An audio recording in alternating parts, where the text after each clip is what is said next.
I've brought up before how information has, for the most part, always been proprietary. Este, information has always belonged to institutions, whether churches, colleges, governments, whatever, libraries, right? But not even just in the modern times. Let's go way back before modern times, because now we have abundance of information. But let's go prior to the abundance of information, right? Let's go 1,000 years ago. So 1,000 years ago, there were books, but they were scarce. And that is why churches and institutions like this would have libraries and preserve them, you know? Because if not for churches, if not for some of these institutions, and I don't mean just specifically the churches, but institutions throughout time that have preserved writings and scripts and scrolls and tablets and whatever they could. For the same reason is that there is valuable information in those tablets, books, scripts, etc.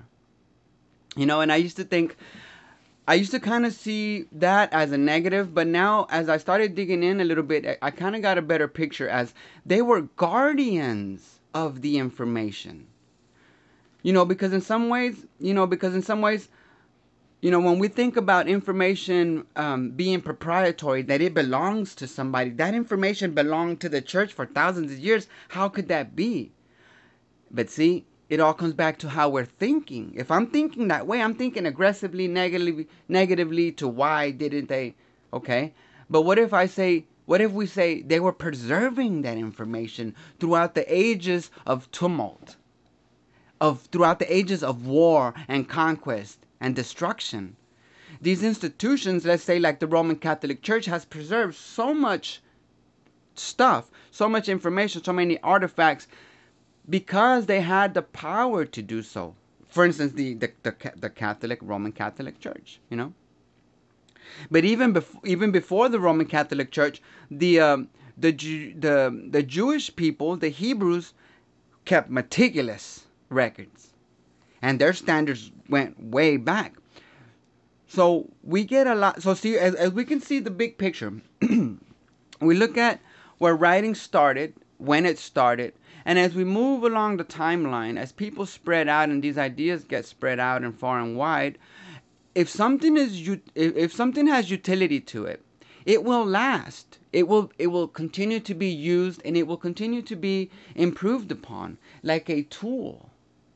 So as writing was there was so much utility to writing that over the ages it got improved to where it became where it was a point to where only, of course, again with the institutions, the kings and kingdoms and rich people and these folks who were loyal to the crowns and this and that, only they could get an education. But for the same reason is that the kingdom, quote unquote, in quotes, the church, kept the records. They knew how to teach people how to read. But until the point to where it got enough to be able to teach in the masses, so we go way back, way back. This sort of stuff is only available to certain people, nobles and those type of things, This is Thesis.